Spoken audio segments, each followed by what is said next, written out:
નમસ્કાર મિત્રો, આપણે આજ બહુ મહત્વના મુદ્દા વિશે ચર્ચા કરવાના છીએ। ઘણા લોકોના એવા પ્રશ્નો આવતા હોય છે કે સાહેબ અમે તો ખાલી કોરો ચેક આપેલો છે, અમે આ ચેકમાં રકમ નથી ભરેલી।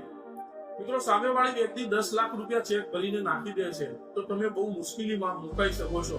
ભલે તમારે લાખ રૂપિયા આપવાના હશે, પરંતુ જો સામેવાળી વ્યક્તિ 10 લાખ રૂપિયાનો ચેક ભરીને નાખી દેશે તો તમારે આ 10 લાખ રૂપિયાનો કેસ લડવો પડશે। મિત્રો, માની લો કે આ કેસ તમે હારી જાઓ છો તો નેગોશિયેબલ ઇન્સ્ટ્રુમેન્ટ એક્ટની કલમ 138 મુજબ 2 વર્ષની તમને સજા થઈ શકે છે અને આ 10 લાખ રૂપિયાનો જે ચેક છે તેનાથી ડબલ એટલે કે 20 લાખ રૂપિયાનો દંડ પણ થઈ શકે છે। હવે આ તમારા લાખ રૂપિયા જે છે, લાખ રૂપિયા તમને 20 લાખમાં પડી શકે છે અને સાથે સાથે તમને જેલ પણ થઈ શકે છે। એટલે મિત્રો, કોરો ચેક આપતા પહેલા બહુ વિચાર કરવાનો છે, પરંતુ સાથે સાથે મિત્રો એવું પણ નથી કે તમે આ કેસમાંથી બહાર નહીં નીકળી શકો। તમારી જોડે હજી પણ કેટલાક બચાવ છે। તો મિત્રો, આ વિડીયોમાં આપણે આપણા બચાવ જોવાનો પ્રયત્ન કરીએ છીએ। આ બચાવ તમારા માટે બહુ મહત્વના બની શકે છે। તો ચાલો મિત્રો, આપણે સ્ટેપ બાય સ્ટેપ સમજીએ કે આપણા બચાવ શું છે। તો મિત્રો, સૌથી પહેલા તમારે એક કામ કરવાનું છે કે ફરિયાદીએ જે ફરિયાદ દાખલ કરી છે, ફરિયાદીએ તમને જે નોટિસ આપી છે તે જોવાની છે।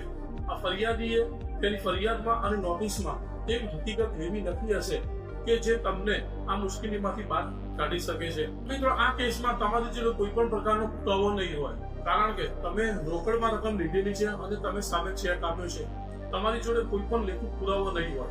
એટલે મિત્રો, તમારે સૌથી પહેલા ફરિયાદીની ફરિયાદને ટાર્ગેટ કરવાનું છે। ફરિયાદીની ફરિયાદમાં તમારે શંકા ઊભી કરવાની છે, ફરિયાદીને જ કોર્ટમાં જૂઠો પાડવાનો છે। જો તમે આટલું કરી નાખશો તો આ કેસમાંથી તમે બહાર નીકળી શકશો। હવે મિત્રો, આપણે વાત કરીએ કે આપણે ફરિયાદીની ફરિયાદમાંથી કેવી રીતે બચાવ ઉભા કરવા।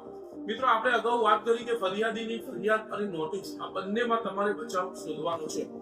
હવે મિત્રો, માની લો કે ફરિયાદીએ તેની ફરિયાદમાં એવું લખ્યું છે કે આ જે ચેક છે તે ચેક આરોપીએ વિગતો ભરીને મને આપેલો છે।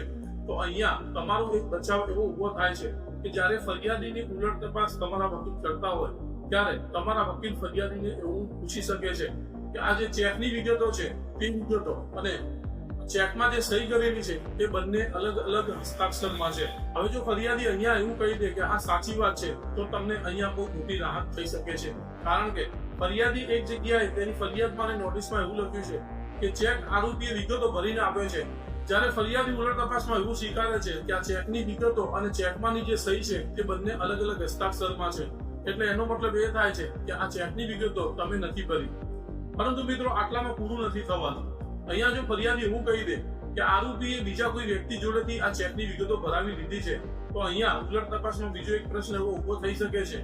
હવે અહીંયા ફરિયાદીએ એક બીજો પુરાવો રજૂ કર્યો હશે, બેંકની પાવતી, એટલે કે જ્યારે ચેક ભરવામાં આવે છે ત્યારે એક સ્લીપ રજૂ કરી હશે। આ સ્લીપમાં જે અક્ષરો લખેલા છે તે અક્ષરો અને ચેકના અંદર જે અક્ષરો લખેલા છે તે અક્ષરો બંને તેમને બતાવવાના છે। અહીંયા ફરિયાદીને પ્રશ્ન એવો પૂછવાનો છે કે આ જે સ્લીપની અંદર અક્ષરો છે તે અને આ ચેકમાં જે વિગત ભરેલી છે તે અક્ષર બંને એક જેવા છે। એટલે સામાન્ય રીતે આ બંને અક્ષર એક જેવા હશે, કારણ કે આ ચેક ફરિયાદીએ ભરેલો હશે અને આ જે પાવતી છે તે પણ ફરિયાદીના હસ્તાક્ષરમાં જ હશે। એટલે ફરિયાદી જો અહીંયા એવું કહી દે કે આ બંને અક્ષર એક જેવા છે તો અહીંયા તમને બહુ મોટી મુશ્કેલીમાંથી બહાર કાઢી શકે છે, કારણ કે ફરિયાદીએ સીધે સીધું એવું સ્વીકારી લીધું છે કે આ ચેકની અંદર જે વિગતો ભરી છે તે તેના હસ્તાક્ષરની છે।